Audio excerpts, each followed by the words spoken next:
How you doing? I'm Michael Bell, the voice of Duke. And if you're listening to Anything Joe's, a collaborative journey to the world of G.I. Joe with Greg and Jaron, well, yo, Joe!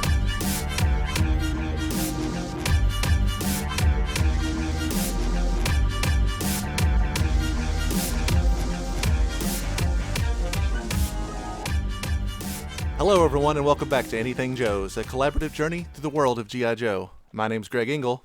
And I'm Jaron Decker. And we'll be your host today. Today on Anything Joe's, we're talking about in-hand classified Wave 1 figures.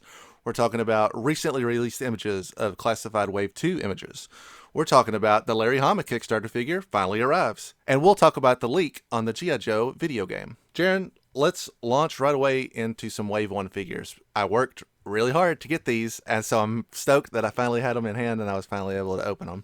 Yeah, so I got, I think, Duke a little bit before you did, and you took that as a challenge and then got the entire Wave 1 before I did. I had hit a Walmart about probably 3 days consecutively in my area until they finally showed up as in stock. And I went and talked to the gentleman that was working in the toy section, and I know this is not a common shared story from people at Walmart, but this guy was actually very, very nice. Went back and found the case for me, brought him out, and was like, "Take what you need. I'll put him up when you're done." And so I just bought what I needed. I didn't buy any extras. There's been a lot of people. I don't know if you've seen this, but people are really crazy about taking the whole cardboard case with them. Yeah. I've seen people selling the whole box sealed up. Yeah, I don't know how I feel about that. I'd be lying if I said that it wouldn't be kind of interesting to have the display, but simultaneously, I'm not going to do. Well, first of all, I'm not going to buy an entire case of G.I. Joe figures. Yeah. I already have a set coming that I'm going to remain unopened. This is just my set to play with. So, anyway, now that I have them in hand, I just wanted to briefly, I know we covered them in pretty great detail already. I just wanted to go kind of initial thoughts versus in-hand thoughts. So my biggest surprise is that I think Roadblock is way better than I anticipated. I mean, I know I was a little higher on him when we talked about it as well, but even then, like, I'm just really impressed. Like, his tattoo looks really cool. I talked about it a little bit on the last episode, but they have butterfly joints. Really helps with posability. I did slim down basically all of them, so taking like extra bandoliers off. I took Duke's backpack off. I just like the way they look with a little bit more slimmed down, and I'll do the same thing with all the rest of them when they come out as well. It's just something I do. The only thing that I really notice about this Roadblock, and everything that you said is, I feel like is 100% accurate. In the other episode, I talked about how they had added a lot of touches of red to Duke's gloves. Mm-hmm. And Roadblock has this same thing. His thumb is red, his knuckles are red, the inside of his glove is red, but the outside is gray. I really don't get that. I will say this: the gold on this, and especially on Duke, is nowhere near as prominent as the display images that I saw. No, for sure. The gold on Duke's like little shin guards is way downplayed on the actual figure. It almost makes it okay. I almost am like almost. It's way less of an eye strain, I feel like. What I find funny is that all of the golds are different. They really are. Like, I thought they would be the exact same gold, but they're not. They're all different. No, Scarlet's is not even like a gold. Scarlet is more of a copper looking color. So I wasn't expecting that. The Scarlet figure, I bought 2 Scarlet figures because I got one in the mail and my daughter got a hold of it and now I can't get it back. So I got one for me, and I noticed on the front of her hair, it's much lighter where her like bangs are at. I don't know if that means that she's supposed to have a splash of blonde in the front or if this is a paint app that went wrong, but the one that I got for me does not look like the one I got for her. Yeah, I think that would be an issue on that one just because I don't have that. The Scarlet's great. I mean, it's the same problem I have with most females, is that they pretty much never give female characters double jointed elbows. Mm-hmm. And I get it, it's harder because they're so much smaller, but I wish they could have figured out a way to make it work. Because that is the only real issue I have with this figure, is that her elbows come not even really to 90. You have to do some work to kind of get it to 90. Whereas the rest of them, they can go as far as a human can go, pretty much. Mm-hmm. But I mean, her posability is fantastic other than that. Yeah, I like this figure a lot. By the way, I've just listed this figure on eBay for $500. It's a rare variant blonde Scarlet. Oh, man. Our podcast budget just went through the roof. I know, right? Finally, I can start to repay all the money I put into this zero profitability podcast that I've launched. The only thing I have to say about this Snake Eyes, he 100% lives up to all the expectations, except for that stupid red dot in the top of his forehead. I don't really. So is it that? It's really that bad, huh? It's just, it stands out in a costume that's 98% all black. This one red dot for no discernible reason. Even the package art doesn't have it. It draws attention to it. I don't know why it's there.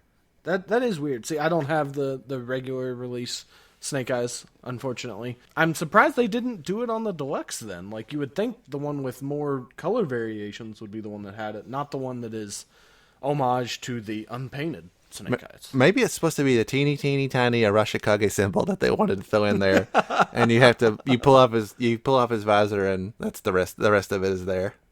You just have to get a magnifying glass. It's fine. I don't know. It's not. I mean, again, this is all nitpicky stuff. This figure is absolutely amazing. Same thing with the Destro. The Destro 100% lives up. I wouldn't know. Probably the best figure in the line, honestly. It's extremely accurate to the original figure. There's almost no variation from it at all. It looks great. I can't wait to get it. I'm about to drive to the boonies out by where I live and find the Walmart there that says that they have them in stock. And I will find that Destro. First of all, don't feel bad because plenty of people got them before us. And second of all, if you haven't already started looking for them, I would go ahead and do it because the information that I was given is that the planogram for these, at least in Walmart locations, was set to hit on the 5th. So they were kind of street dated for then. And now as employees are slowly resetting these sections, both of the ones I went into were being reset by one person. So, and depending on the size of your store, that's obviously not a one-day deal. They're out there. As a matter of fact, as I just said, this gentleman was nice enough to go in the back and get these for me. So don't be afraid to pull up the Walmart app, search for their inventory. Maybe you'll get lucky like I did and find the 1 in 1 million Walmart employee that was a nice, helpful person. Yeah, shout out to that guy for real. Like, I've had times when, like, I know it's there. They're like, nope, it's not there. I 100% have been there. When I was younger, I worked at a toy store. I worked at a KB Toys, RIP. If you think I wasn't the kind of person that would be like, nah, those aren't there, then you don't know me very well at all. Actually, 9 times out of 10, they'd be like, hey, this says they have it. And I'd be like, nah, they don't. And then and that's because it was for me. I mean, even at our last jobs when we worked together, kind of like it's the same. Like, it's the same deal. Yeah. No, it's not there. Yeah. That's double jeopardy. They can't get me for that now because I'm gone. It's definitely not there with my name on it in the back.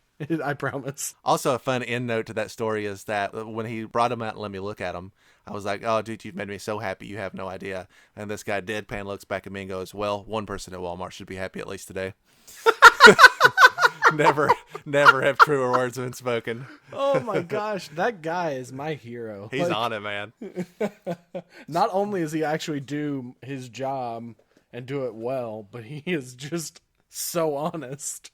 So we're not going to waste any more of your time on a Wave One. We talked about it extensively in the last episode. I'm extremely happy with these figures. They have what I would call some standard retail problems, which comes to be expected from this price point nowadays. The paint is never 100% perfect. The joints are always going to have a little bit of issue. If you're so particular that stuff like that bothers you, you either haven't been buying toys in the last 10 years or you're just a beyond perfectionist. I'm not blaming. I'm not pointing fingers. I'm like that with some stuff, but I've come to learn that there's just kind of always going to be that area of expertise. If this rare Scarlet variant doesn't sell, then I'll just trade it with my daughter. So I'll have the appropriate paint on her. The only issue I had with any of these figures coming out was the butterfly joint on my Duke was stuck. It looked like there was maybe a little bit of paint that dried together, or I don't know how they made it. Mm-hmm. But after pulling it rather hard, it moved like it's supposed to. Yeah, I mean, if it don't break, then ain't no problems. Yeah, it's good to go. You pretty much always have stuff like that. These figures are very. Most figures that are made with this type of plastic have that where you kind of have to, sometimes heating the joint is a big common thing in the G.I. Joe community, where you have to kind of, if you heat it up, it expands that plastic and you can move it a little bit more freely. As long as you're careful, you don't like warp the stuff that you get. So, with that being said, let's move on to Wave 2 because we haven't talked about that yet. Oh boy. Directly following the last episode, there was a live leak about the day before, but for all intents and purposes, Hasbro Pulse did a live stream where they showed off images of the upcoming Wave 2. And in that Wave 2 is Cobra Commander, which we've already talked about pretty extensively at this point. I guess actually it is worth updating. In the last episode, we talked a little bit about how you could go on the network app and you could get a cool light blue Cobra Commander variant, and that all turned out to be malarkey. All false. So first of all, sorry about that, but I'm pretty sure I said not official. So see you in court, suckers. Wipe our hands of that one. So it was a big debacle, and people were upset because they thought they were pre-ordering a variant, and it seems very likely at this point they're only going to get the regular version. So Wave 2, the first thing that they announced in Wave 2 was the Cobra Commander. Hasbro said, hey, really sorry about that light blue Cobra Commander incident. We've decided to make it available for everybody. So now you can pre-order both the dark blue and the light blue version, which is about as good as it's going to get, honestly. Takes it out of the variant profile, makes it more accessible for everyone to get. I pre-ordered both of them. I really like the light blue on that Cobra Commander, but I really like the everything else on the dark blue one. I did get the network, luckily. Sucker! Yeah. I got suckered into the network variant, quote unquote. But, I mean, I just hope I get it eventually. You know, like they said it would be early. Mm-hmm. So hopefully I get it at some point. But at this point, it wouldn't surprise me if I don't get it until Q1 of next year. Just because that's how low my trust in network is. I think that will be the only saving grace, is that, yes, you did get the regular version, but you still will get it ahead of everybody else. It's just going to have to be a wait and see. Those guys are pretty untrustworthy. Let's leave it at that, since we're already going to court for the other thing. So, figures that we hadn't seen at that point, that we have now seen, that we're going to talk about. Number 1, let's talk about Gung Ho. Gung Ho, oh my gosh, he looks great. This Gung Ho figure is my favorite from the figures that they've announced at this point. It is very pleasing. Also, actually, let me lead off with Wave 2 by saying that none of these figures have any gold on them.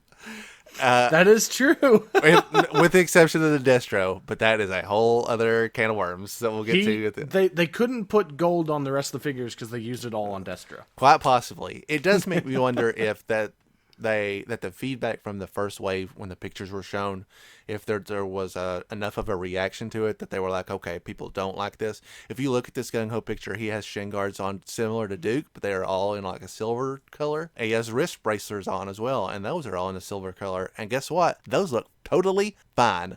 I don't care that, I mean, it is supposed to make them look kind of futuristic, I guess. Great, it does. You got it. You win. You did it. You fixed it. Go back and fix the other ones and re-release them. I'll buy them again. This Gung Ho, I will buy all those figures again. This Gung Ho figure, I think, it's just really, really striking.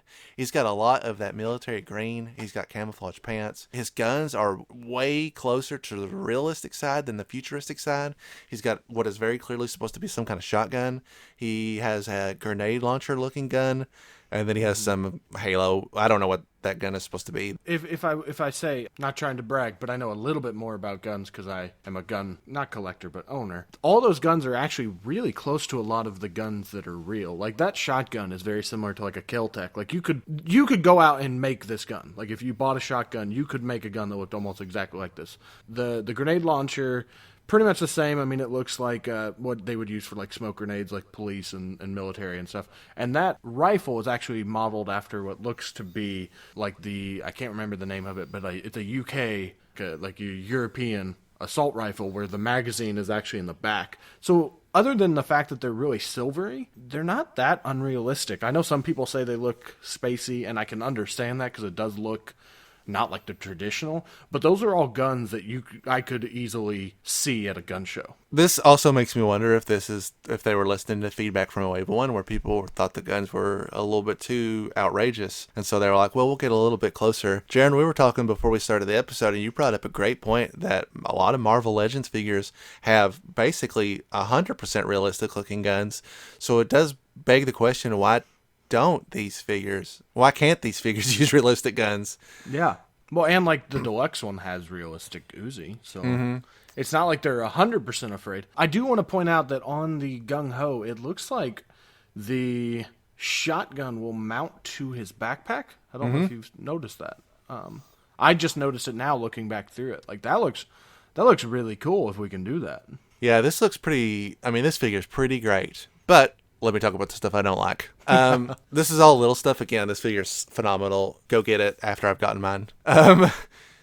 So Gung Ho's tattoo is different on his chest.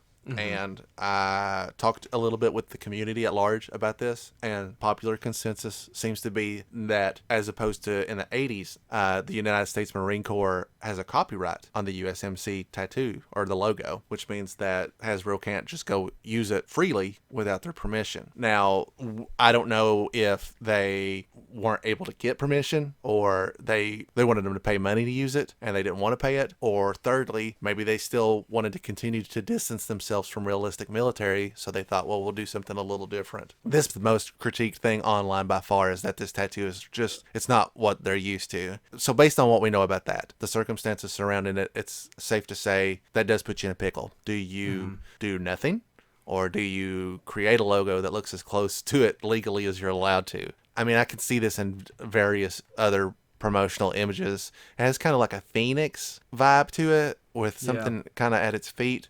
I don't hate it, but I don't love it either. I think it's just a little too small. Yeah, I would agree with that. I think there just needs to be a little bit more, and I think that would help it as well. I guess I mean, the more I look at it, the more I'm like, I don't really have an answer for it. If you can't use the old image, I don't know what the alternative is. The only other thing I can think of is to have maybe put the G.I. Joe logo there, which also probably wouldn't have gone over well. There is a G.I. Joe logo that's not just the branding G.I. Joe. Just the word.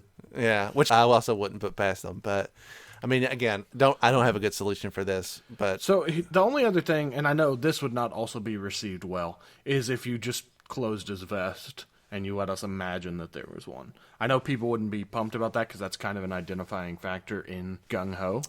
But yeah, I wouldn't like that. No, I'm sure you wouldn't, and I probably wouldn't either if I had the nostalgia for it. But at least then you could be like, well, it's under there.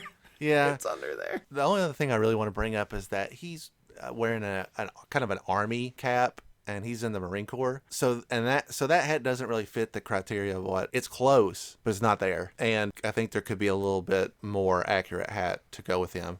That's not even getting into the fact that if you asked me to draw 100 pictures of what I thought Gung Ho looked like without his hat on, I still wouldn't have produced this very unusual faux hawk looking imagery that we see. As a bald man, I wouldn't take that hairstyle.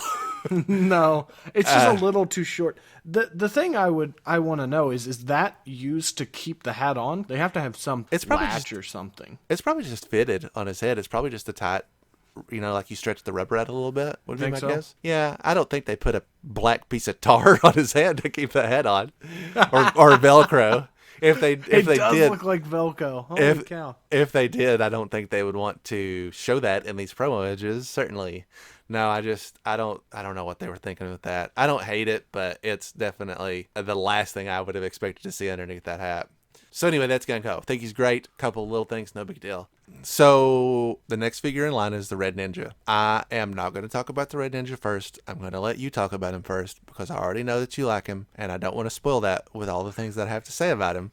So take the floor with this beautiful Red Ninja. Okay, so here's the first thing. For everyone who's listening, obviously I'm not the one that knows everything about G.I. Joe. So I don't have so here's what should be going on. I until we read that comic series, I had never heard of the Red Ninja. I remember hearing about when they first announced the first wave, they said, oh, well, Red Ninja will be in the second wave. And I was like, I didn't know there was a Red Ninja. I thought we had Storm Shadow and Snake Eyes. Those are the only ninjas I was aware of. To me, more ninjas I'm cool with. The figure, to me, once again, I think looks awesome. It looks like a red ninja. The only thing I can think kind of is a problem is that it looks like they've reused Snake Eyes' mold. The legs look almost identical. I mean, the knee pads look the same. The feet look the same. The arms look the same arm guards. And then the weapons are all from the deluxe Snake Eyes, which I think it's cool. It means we're getting more.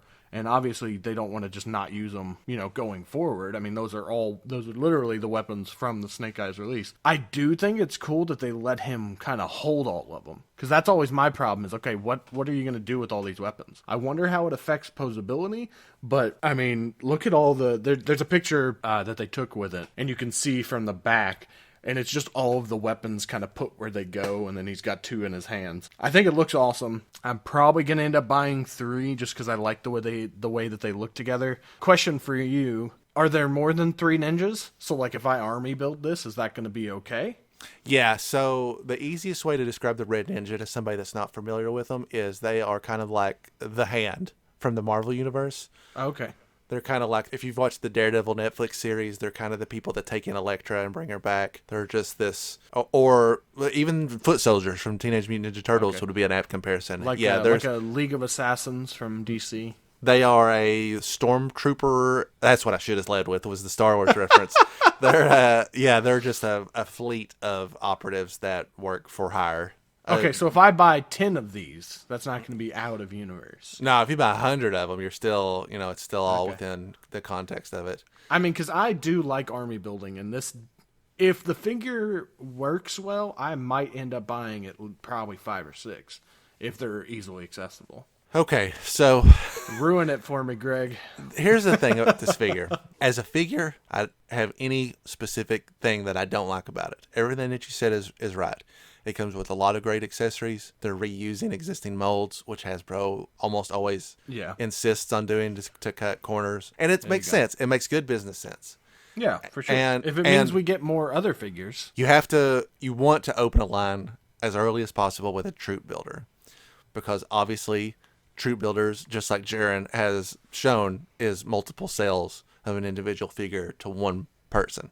Yep. If you're going to lead with a troop builder for the G.I. Joe Cobra line, how about you pick a Cobra officer or a Cobra Viper or a Crimson Guard or an Alley Viper or a Night Viper? What I'm getting at is you could lead with anybody else than the Red Ninjas. The Red Ninjas are C-list troops at any given time in any continuity, and they're not even used across the board. They're not in the cartoon. They're the most featured in the G.I. Joe comic, and even that is pretty uncommon. Yeah, I mean, the one that we did, they were featured for 2 seconds. They fought, they got beaten by Snake Eyes. I would like some the robot by what are those VATs? I would have loved to have seen a bat. And maybe, and so I don't understand the logic behind this. I don't know if it was because they were limited in parts. I don't know who threw this out. I don't know why they thought this was a good idea. Okay, so I'll push all that to the side. You decided to go with the Red Ninja? Fine. That's a bad decision. But I can roll with it. Let's see the figure. That doesn't look anything like a Red Ninja that has ever existed in the history of the G.I. Joe universe in any continuity to my knowledge. This is what a Red Ninja looks like. Jaren, do you know what Storm Shadow looks like in his Cobra outfit? Yeah. Paint that red. Oh, okay. That's all you got to do. They just wear it's like a standard, kind of like a ninja gi, like just a regular outfit. Yeah. So this is really busy compared to that. He even has like a weird like samurai like loincloth thing going on. So there's a little bit of like Japanese culture integrated. I just am kind of at a loss. I think this figure looks pretty good, honestly. I just am stunned that this is where we're at. And also, as a shade of things to come, if you look at the promotional art for G.I. Joe, it's been step for step accurate in predicting what's getting ready to come up. And if that's accurate, that actually means that the next troop builder we'll see down the line at some point is the Alley Viper, the orange and blue street combat Alley Viper. So be prepared to hear this speech again, because the Alley Viper is probably the 6th most popular Viper. Like, there are so many regular troopers that are better calls. I'm not going to get into it anymore. When I have this in hand, maybe I'll feel differently. I ain't buying 3 of them, I'll tell you that right now. I guess it's just the ninja lover in me that I'm like, ooh, a ninja. Look, he does it. It's a ninja. They don't have any pupils either. If you look at the close-up picture of their face, they have a headband. So I don't know if that's supposed to be like a ninja thing, like when Storm from X-Men uses her mutant powers. The Cobra logo kind of now tethers them to Cobra Service, which has not been an exclusive thing. I don't know. Maybe well, I'd say the file card, but there are no file cards now. They just have those symbols on the That box. to me is the weirdest thing with Yeah. the whole line. Like, they don't have any. Actually, for a real quick aside, I came up with an idea as how they remedy this. You want to hear my great idea? Yeah, Here let's you hear go, it. Hasbro. For free, just give us credit. Add anything Joe's. You make an app, okay? In each figure, there's a QR code. You click the QR code, there's a digital file card with short, exclusive videos you can only get on the app. Tells you about them, tells you what they are, and does some cool info. And that's how you integrate the file card with the next generation. TM. Digital file cards, copyright and trademark, anything Joe's. Yeah. Like I just think that would be great, especially because, the file card is now standard on pretty much every action figure. Yeah, that's actually a stellar idea, Jaron. That's so good that we shouldn't have even released it publicly. I should have just sent them an email. Yeah. Wait, Hasbro just sent me an email. Stop using our images in your podcast. Okay, never mind. Oh, okay. We'll call it even. So we got 2 more figures left to talk about. The next figure is Prophet Director Destro. Oh my gosh. So And that's not the only name he goes by. So if you're not familiar with PDD, PDD.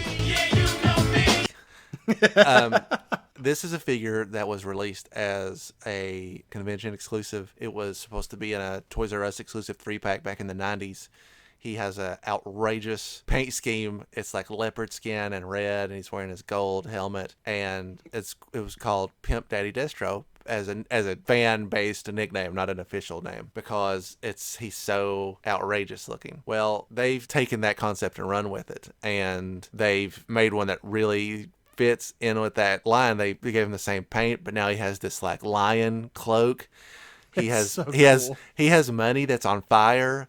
Like, they really led into the comedy portion of it. So obviously, And like the inside of his little collar is lined with the fur. he's got shades that are multicolor. His briefcase is gold. So if you had asked me the last figure I expected to see, this would have been it. And it's Wave 2. Yeah, that's nuts. So I get that they were, again, repaints are a huge thing, especially for Hasbro. It's a way to cut corners, get another figure into the line with just new paint. You don't have to change anything. They've really done a minimal amount of tooling to make this figure happen. It's obviously not for everybody. There's been a pretty big split between people that are like, well, I'd almost rather have nothing. And I am sympathetic to that. I get it. There's so much other stuff that we would want, but I can't deny this figure is hilarious. This shot where he's holding the money and it's on fire, oh my God, it's so good. It's so funny. Yeah, it's to me, my feelings for it at least is every time you get a character like this early on in the wave, it almost prolongs it. And even with the point you're making about the red ninjas, like, it almost gives me hope that they're actually going to continue this line further. They actually have a plan of, okay, we're gonna do some real weird stuff here early on. We're gonna give you PDD, okay? Yeah. Because later on down the road, we're gonna give you some other cool stuff too. So maybe they'll save. I'm surprised we haven't seen Baroness yet. Baroness is also in the promotional art, so it is almost a certainty that the Baroness and Alley Viper will be in the next wave. For everything that the Red Ninja lacks, I feel like, in kind of maybe not creativity, but in originality, I feel like this figure makes up for it. This figure, somebody took a crazy idea, ratcheted it up a notch, and I think it really works. Again, I know it's not for everybody's collection. It's just so clever. Hey, Greg. Yo. Do you have one of those boxes handy? The back of the boxes? I sure do. Look at Scarlett. It looks like she has blonde hair. Oh my God, you're right. Yours might be an accurate one. Find it on eBay, folks. Anything Joe's, ebay.com. That's not real. Don't look at that. Or maybe the one you have is just not accurate. I don't know.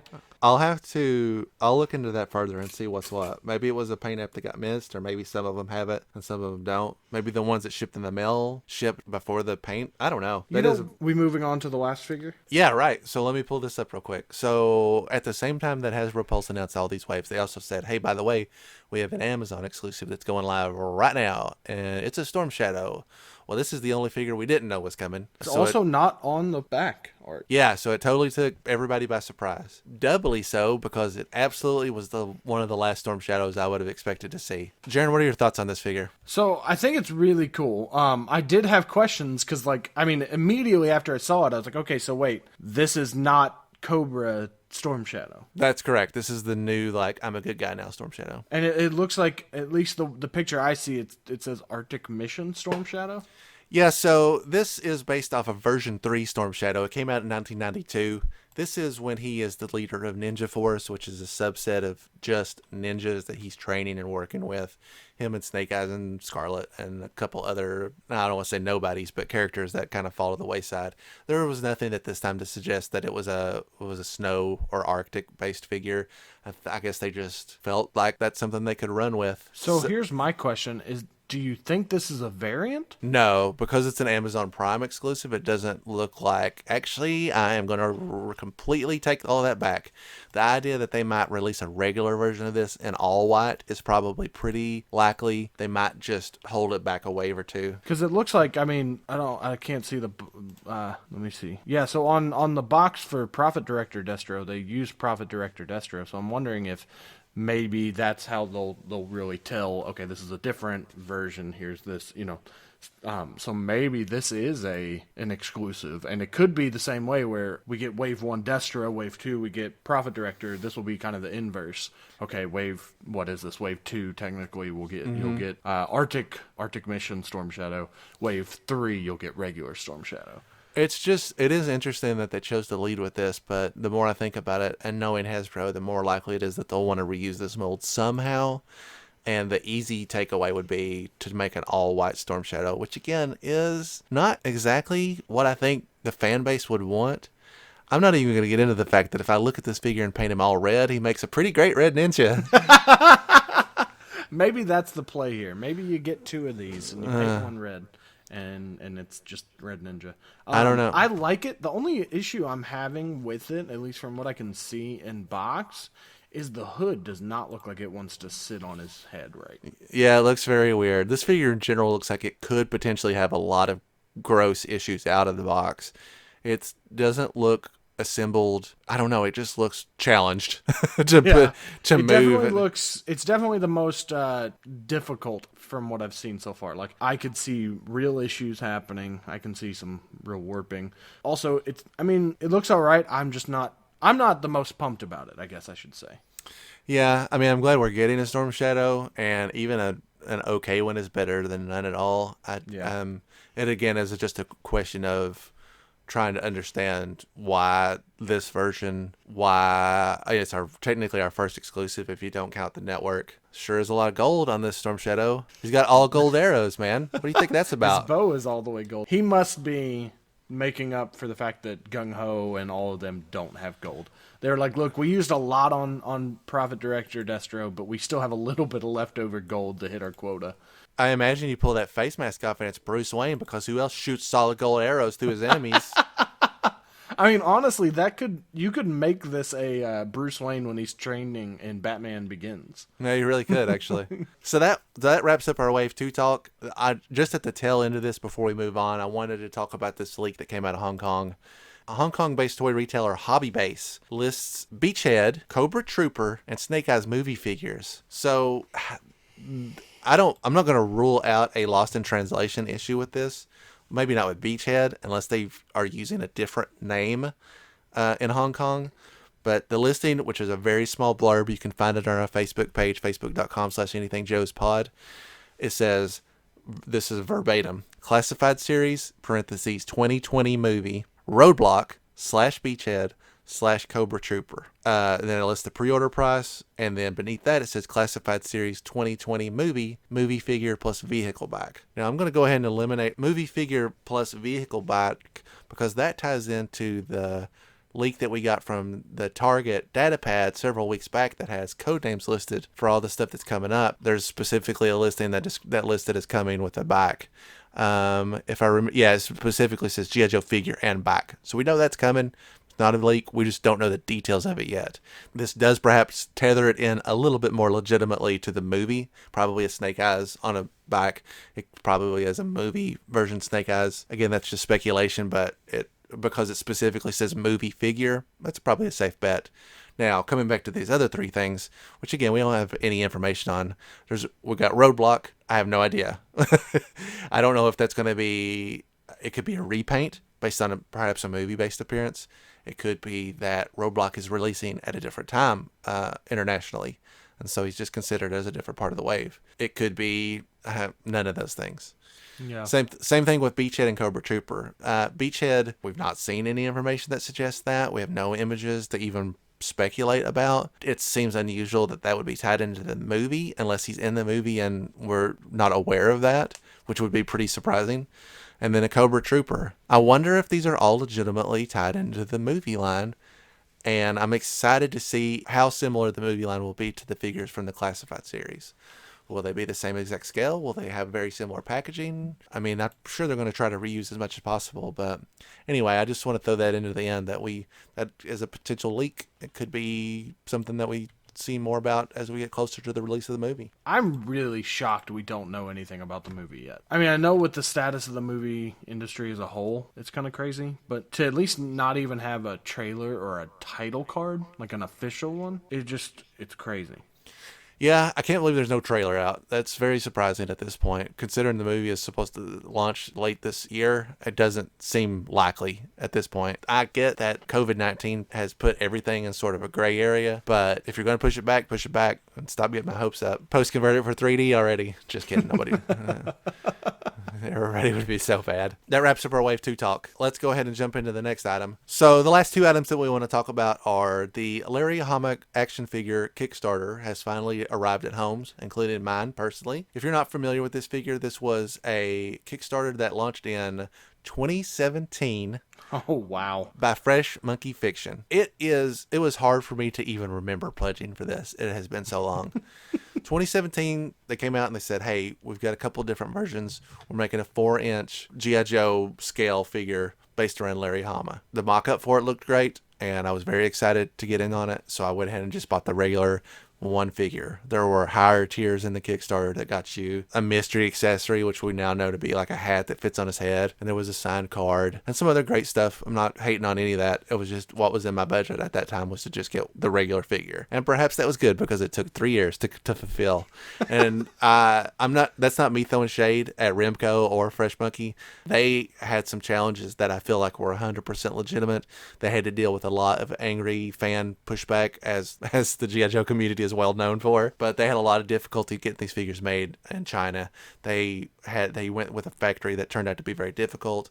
They had to send in somebody specifically to get their molds back, so they couldn't even take it somewhere else at that point because they went through a lot of difficult challenges. So I am sympathetic to it, and it's definitely all forgiven now because here it is. If you're listening to this podcast, if you go to our YouTube page, I'll have images from my personal collection of what this looks like. You can also find it on our Facebook page. I'm gonna need you to send me some pictures of that because I mean I can see the Kickstarter version, but I'd love to see the kind of finished product. So the finished version has turned out to be, I think it's turned out really well. The design art is on point. Larry's likeness is pretty good, honestly. His outfit is, I don't want to say simple, but it's what you would want. It's kind of a streamlined outfit that doesn't look purely civilian, but has a nice little depth to it. Just enough personality that I think it really sells it. He also comes with like a dozen interchangeable hands. Well, you can make him do whatever you want. If you have different size guns that you want him to hold, or I've seen people posing him with in scale like comic books or pen and pencil, which is all pretty great. I think it's really, really good. He has a file card on the back, which I think is very clever. The back of the card also has a place where if you meet Larry, that's where he would sign it for you. Hopefully, when con season starts back up, maybe I'll have an opportunity to get this signed by him, which I would think would be great. Anyway, just as a note, this figure finally released. I think it turned out great. I don't regret the wait. They are going to open up any remaining figures to Kickstarters first, and then there is early discussion already based on interest to do a second wave that'll be open to the public where he'll have a different hat. I think it's said it's a USS flag hat because that's a hat that Larry actually owns in person. That's so cool. Pretty great, yeah. Pretty. I mean, if they open it up, I'm buying one. I just have to. I have to have it. It's rewarding. I'm curious. The codename that they have on the packaging is called. It just says Creator. I would love to be able to ask Larry what he thinks his own personal codename in G.I. Joe would be. He probably wouldn't care. He'd probably like, whatever. Yeah, he'd probably be like Paycheck. Okay, Greg. I think you've done it before, but what would your code name be? So I would actually go with the code name when I was on Joe on Joe talking about G.I. Joe Extreme right before we launched this. That's a thing that Joe does is he asks every person that comes on to pick a code name, and the code name that I picked was Joystick. As a hardcore video game enthusiast, I would be like a drone operator. Nice. What about you? What would you do? Oh, you're not ready for this because I put a lot of thought into this. Probably way too much. My codename would be Snacks. I would be the most useless G.I. Joe, but man, I would make sure that everybody's got snacks. You'd have like one of those little carts that have cigarettes and chips and stuff in them, and you walk around the aisle. You got your snacks, yeah? Just walking around like in a baseball park. That'd be very useful. Maybe in battle, you take like really hard snacks and throw them at cobras. Oh yeah, and I get slushies and I pour them on the bats. Make them kind of go crazy. I put way too much thought into that. It's not hard to believe that character would fit into the DIC, the Deke Universe cartoon because it was really out there. Oh, good. I know that there's a chance. If anyone's listening, I think that's an underrated one. You can use my design for free. I'm okay with that. So that brings us to our last news item of the day. Originally announced as the Australian classifications, which is the American ESRB, essentially, for video games. They listed a console game based on G.I. Joe. I don't know if this is a placeholder name or not, but they're calling it G.I. Joe Operation Blackout. It's being published by Maximum Games Limited, which, if you're not a video game enthusiast, here are some of the notable published titles that are listed on the Wikipedia page for Maximum Games. Troll and I, The Technomancer. Oh, gosh, hold on real quick.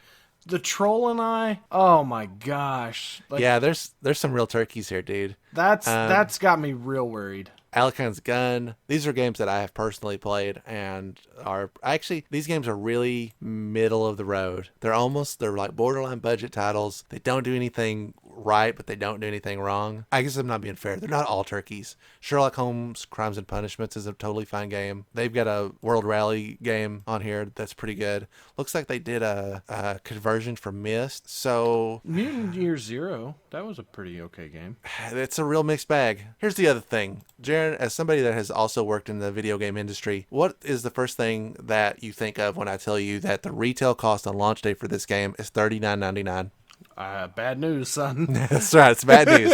For those of you that aren't in the video game business or have never been, if a video game does not launch at $59.99, that means that you do not have faith that your video game is worth the standard retail price. You know what does give me hope is it looks like they did work on Call of Cthulhu, which I actually really enjoyed that game. It looks like they have a mixed bag. I'm just confused on how much stuff they developed and how much stuff was exclusively put in their hands. Obviously, they didn't make Myst, but they helped develop it for other consoles. Anyway, this leak was followed up with information on Gamefly's website. They put a potential release date of October 13th. It's supposed to launch on Xbox One, PS4, and Nintendo Switch. I'm sure I know the answer to this question already, Jaron, but did you play the G.I. Joe Rise of Cobra video game by any chance? I did not. That game is very bad. It's for what was happening in the video game universe at that time. They basically made a knockoff of Contra, and it actually felt more like an arcade title or a PlayStation Store title than a full disc release. And honestly, that actually really makes a lot of difference because downloading it from the arcade for like maximum $20, I wouldn't feel as jaded about it, I guess, as I do now. And that's coming from somebody that played it and got every achievement, unlocked everything. I played through it on all the difficulty. So I guess I shouldn't say it's not so bad. It wasn't unplayable. And it's also the first time that Helix, who was a character that was designed simultaneously that the movie was coming out, Helix's first technical appearance is in the G.I. Joe Rise of Cobra game. She's an unlockable character. And man, that's weird. to make a character that had no other home other than the game, and then has gone on to become one of the most popular modern created characters. Helix is a great character. One of my all-time favorite characters across the entire history of G.I. Joe got started in this crappy game. Anyway, I'm getting off topic. Let me just take a shot in the dark here. I'm going to say that this is going to end up being a... do you remember that Ghostbusters game that released? Yeah. Not the good open world, the not as good one that released in like 2017, 2016. I know which one you're talking about. Like the twin stick shooter? Mm-hmm. That's my guess for what this game becomes. It's Something funny you like should that. say that, because G.I. Joe Rise of Cobra is essentially a twin stick shooter. Oh, no. Yeah, it's like a Contra style Smash TV type game where you basically are just running around, Diablo camera style. Yeah. Yep. Shooting a bunch of stuff and then moving on to the next. It's not even, it's pretty lackluster. Yeah, that's my guess for what this game becomes. Is it's which I actually like those kind of games, and if that's what it is, I'll actually be pretty ecstatic. I would prefer a mediocre twin stick shooter over a garbage, pretty much everything else. So this is pretty bittersweet news. Will I buy this game on 10/13/20? You bet your sweet pippy I will. I'll play it and I'll hate it, but and we'll have that content on our YouTube page as soon as we can get it. If we're in a quarantine level where Jaron and I can get together and play it cooperatively and stream it, you got it. We'll have that. Boy. We'll have that gameplay footage available for you right away. Again, this is what it's like to be me, folks. I just told you exactly what's going to be wrong with this game and how bad it's going to be, and I'm still like, day one, I'll pay your dumb full retail price, and I'll put it on my brand new YouTube channel so people can hate it with me. Maybe it won't be bad. Maybe, I don't know. There's always hope, but I have worked with video games long enough to know problematic signs with it. And So- one of the big ones is that 3 months before launch, there's no info. That's a big one. That's true with basically all the E3 type content has been essentially canceled. This is obviously not something that's going to lead any video game news story. No game that's under $60 is going to make headlines at a video game announcement conference. So this will probably slip out under the radar for Maximum Games, I would say pretty soon, honestly. And then we'll have some official information. Once we see that box art, I guarantee you I'll be able to tell you a lot more about it. You can tell a good game normally just by the box art. Well, and once I see the art, you'll be able to discern a lot of information about, hey, these are characters that are going to be in the game. Is it going to be more classified style oriented? Is it going to draw more on the classic mythology? So we'll spend some time talking about that as that information comes out.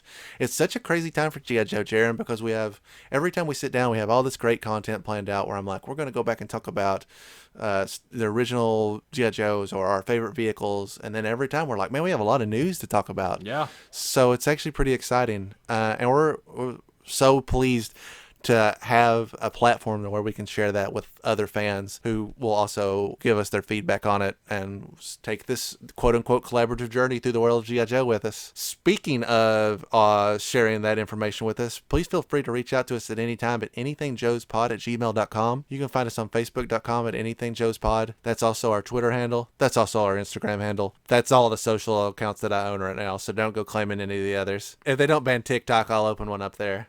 Oh, no. Just kidding. I won't do that. It'll just be your Larry Hama figure. That's the whole TikTok. That's exactly right. That's going to wrap it up for us today. Thanks so much for joining us for another episode of Anything Joe's. The growth that we've seen in our channels, both on the YouTube side and the podcast side, have been tremendous. The support that we've seen from the community is really empowered us to do more, learn more. Everything that we're doing is we're trying to become more streamlined to what you guys want to learn and hear about, and we'll continue to cater to you guys because that's why we're here. We want to share this experience with you and go on this journey with you. So thanks again for all the people that have shared either the Facebook page or the YouTube channel or reviewed us on iTunes. That kind of growth is, I can't quantify how valuable it is to us and how much we appreciate it. Yeah, thank you guys so much. I mean, it's been astounding. I really appreciate giving us this opportunity to kind of share G.I. Joe and learn, especially for me, learn with you. Even the people on Facebook where they're commenting and I'm kind of learning as they say stuff and kind of doing research based off of comments. If you've listened to Anything Joe's and you've enjoyed it, please check out all the other great G.I. Joe podcasts available in the community. community. Joe on Joe, What's on Joe Mind, Talking Joe, G.I. Joeberg, the File Card Podcast, Order of Battle. These are all great community-driven podcasts that are supportive. They're delivering great content. These guys really go above and beyond, and they've been doing it far longer than us. Shout out to all the wonderful people behind that. Also, special thanks to Michael Bell for recording our intro for us. I can't understate what a treasure it is to have that, and we will value it for the rest of our lives, most assuredly. Thank you for joining us at Anything Joe's, where anything is open for discussion and anything Joe's.